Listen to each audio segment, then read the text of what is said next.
कि जितने भी पंडित ढाबे चल रहे हैं, जितने भी शिवा ढाबे चल रहे हैं, उसमें 80-90% उनको चलाने वाले मुस्लिम हैं। हमें इससे कोई परहेज नहीं है कि वो शिवा ढाबा लिख रहे हैं या वो लिख रहे हैं। हमें परहेज ये है कि वो अपना नाम भी तो लिख सकते हैं उसके साथ कि मैं शिव जी का भगत हूँ, मैं मुसलमान हूँ, इसलिए मैं शिवा ढाबा लिख रहा हूँ और मैं इस्लाम से दूर हो रहा हूँ क्योंकि मैंने शिव को अपना आराध्य मान लिया है। ये सीधे सीधे कन्वर्ट हो जाए, हमें कोई दिक्कत नहीं है, बहुत अच्छी बात है। कुरान की कसम खाई थी औरंगज़ेब ने संभाजी को जब मिलने के लिए बुलाया था, और कुरान की कसम औरंगज़ेब जो हीरो है मुस्लिमों का, उसने कुरान की कसम तोड़ते हुए संभाजी को गिरफ्तार किया था। और संभाजी के साथ जो अत्याचार उन्होंने एक राजा के साथ किए, उसी से पता चल जाता है कि इनकी साइकोलॉजिकल वॉरफेयर कैसी है, इनके दिमाग कैसे हैं। आपको लगता है उससे कुछ होगा? नहीं होगा। दोस्तों, नेम प्लेट पर कल फिर सुनवाई होनी है। अब सवाल ये बनता है कि सुप्रीम कोर्ट ने अंतरिम रोक तो पहले ही लगा दी थी कि नेम प्लेट लिखना जरूरी नहीं है, आप शाकाहारी या मांसाहारी लिख सकते हैं। अब देखना यह है कि कल जो फैसला आएगा वो क्या होगा। इसी मुद्दे पर बातचीत करने के लिए अभिषेक अहलावत जी हैं। अभिषेक भाई, कैसे देख रहे हैं सबसे पहले तो इस मुद्दे को? नेम प्लेट का मुद्दा अश्विन महाराज यहाँ से शुरू करते हैं, उसके बाद पूरे यूपी में लागू कर दिया जाता है, लेकिन कोर्ट इस पे अंतरिम रोक लगा देता है, कहता है कि अब नाम लिखने की ज़रूरत नहीं, केवल शाकाहारी या मांसाहारी ये बताना होगा। देखिए, ये जो फैसला सुप्रीम कोर्ट का है, जो न्यायपालिका है, ये सीधा सीधा केस बनता है न्यायपालिका की ओवररीच का, एग्जीक्यूटिव के खिलाफ। जो कानून 2006 में बन चुका है, 2006 से वो पूरे देश में लागू है कि जो भी दुकानदार होगा वो अपने प्रतिष्ठान पर अपना नाम, मालिक का नाम और वहाँ पे काम कर रहे कर्मचारियों का नाम लिखेगा एक बोर्ड लगा के। अगर उस कानून को सरकार फॉलो करवा रही है तो उसको रोकने का अधिकार सुप्रीम कोर्ट का किस प्रकार है, बहस का विषय ये है। दूसरी बात, इस तरह की जस्टिस की जो ओवर रीच है, ये केवल हिंदुओं के ऊपर खिलाफ ही क्यों होती है? मैं बताना चाहता हूँ, मामला हिंदू मुस्लिम ये कैसे बना रहे हैं। ये सेकुलर कानून था, इसमें हिंदू मुस्लिम कुछ नहीं था। समस्या का विषय ये शुरू हुआ कि हमारे यहाँ से बहुत तीर्थयात्री जाते हैं, दिल्ली से हरिद्वार, ऋषिकेश, हमारा NH 58 जो पड़ता है मुजफ्फरनगर से होते हुए, यहाँ पे बहुत सारे रोड साइड ढाबे हैं। ताज्जुब की बात आपको ये मिलेगी, ये बिल्कुल सत्य है, फैक्ट है कि जितने भी पंडित ढाबे चल रहे हैं, जितने भी शिवा ढाबे चल रहे हैं, उसमें 80-90% उनको चलाने वाले मुस्लिम हैं। हमें इससे कोई परहेज नहीं है कि वो शिवा ढाबा लिख रहे हैं या वो लिख रहे हैं। हमें परहेज ये है कि वो अपना नाम भी तो लिख सकते हैं उसके साथ कि मैं शिव जी का भगत हूँ, मैं मुसलमान हूँ, इसलिए मैं शिवा ढाबा लिख रहा हूँ और मैं इस्लाम से दूर हो रहा हूँ क्योंकि मैंने शिव को अपना आराध्य मान लिया है। ये सीधे सीधे कन्वर्ट हो जाए, हमें कोई दिक्कत नहीं है, बहुत अच्छी बात है।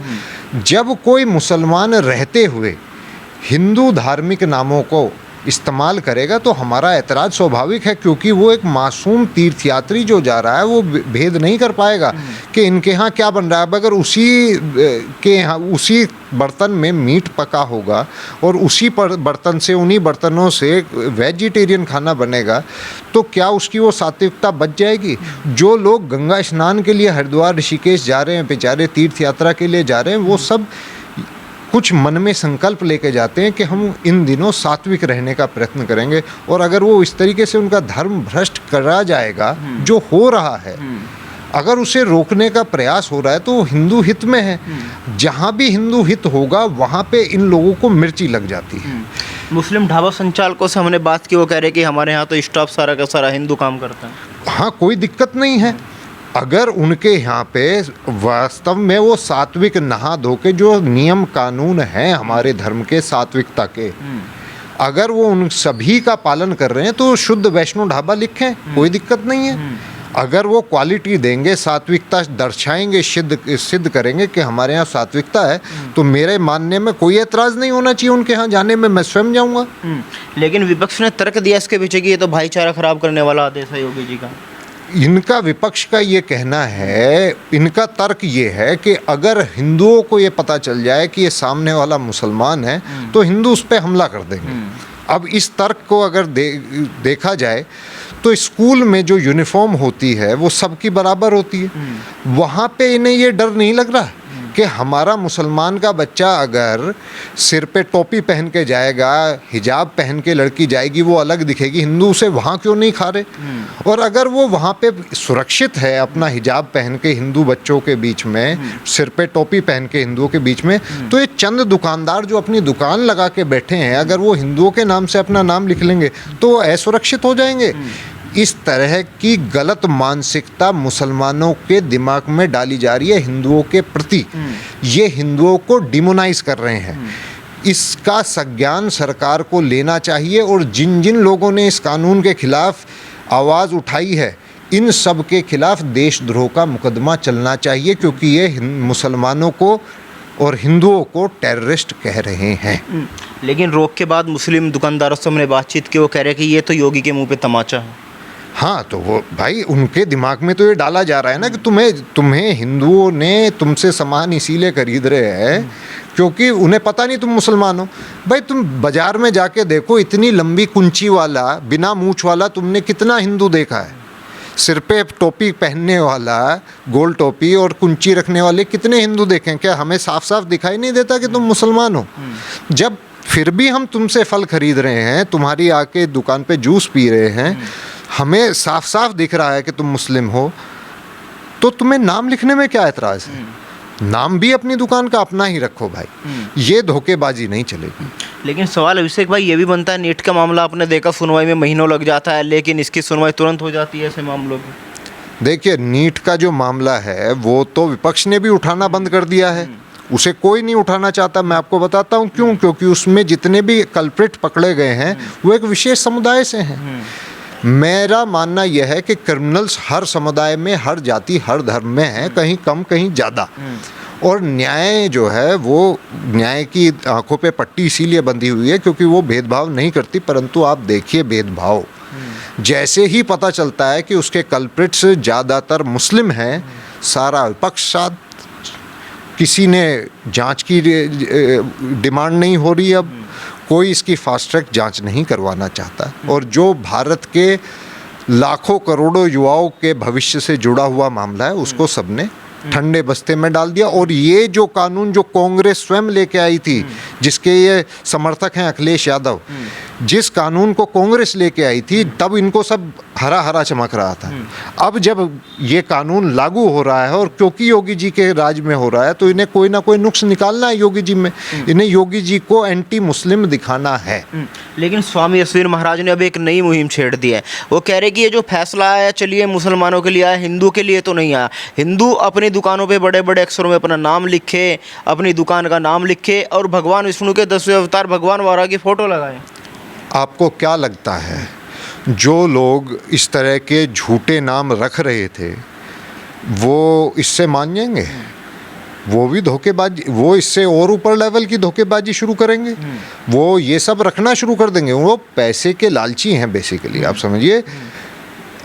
कुरान की कसम खाई थी औरंगज़ेब ने संभाजी को जब मिलने के लिए बुलाया था।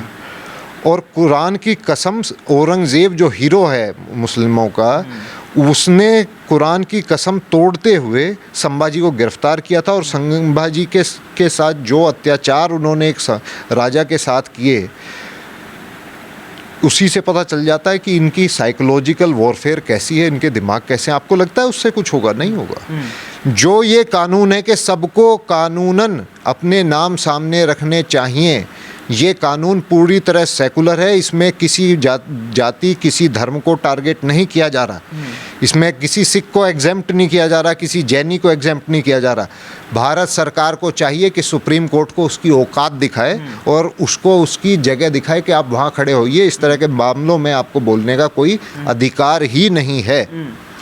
लोग कह रहे हैं कि जब सीए का ऑर्डर आया था, योगी जी ने पोस्टर चिपका दिए थे, तब भी सुप्रीम कोर्ट ने कहा था कि आप ये गलत कर रहे हो, लेकिन योगी जी तुरंत अध्यादेश ले आए थे। तो क्या लग रहा है, क्या इस मामले में भी योगी जी ऐसी चुनौती देने वाले हैं? 100% मेरे जैसा समर्थक जो उनका है वो उनसे यही उम्मीद करेगा कि वो अध्यादेश लेकर आइए, हम डेमोक्रेटिक कंट्री में जीते हैं और डेमोक्रेसी में सबसे बड़ी आवाज़ होती है जनता की आवाज़। और जिसको जनता अपना मत देती है वो उसी को अधिकार है जनता के लिए कानून बनाने का, उन्हें पालन करवाने का। और सुप्रीम कोर्ट के जज तो चाचे भतीजे हैं, इन्हें तो ये तो किसी परीक्षा वरीक्षा से भी नहीं चुन के आए गए, ये तो आपस में चाचे भतीजे, कोई उसका अंकल कोई उसका अंकल, इस तरीके से चुने गए लोग हैं।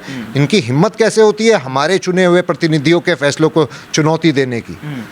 ये सरकार को इनका मुंह तोड़ जवाब देना है कि नेम प्लेट लिखने की जरूरत क्यों, क्या जरूरत है? ये न्यायाधीश जो हैं ये अपने कोर्ट के बाहर अपना नाम लिखना बंद कर दें। ये जितने अधिकारी हैं ये अपने नंबर प्लेट से हटाना शुरू कर दें। पुलिस वाले अपने नंबर प्लेट हटाना शुरू कर दें। नंबर प्लेट इसलिए रखे जाते हैं जिससे कि आप दूसरे को आइडेंटिफाई कर सकें। मैं अगर किसी बैंक में जाऊं और मुझे कोई बैंक का अधिकारी हरास कर रहा है और अगर उसके सामने लिखी पट्टिका में से मैं उसका नाम पढ़ पा रहा हूं तो मैं उसके खिलाफ साजी एक शिकायत कर सकता हूं एंटी के उसमें ब्यूरो में।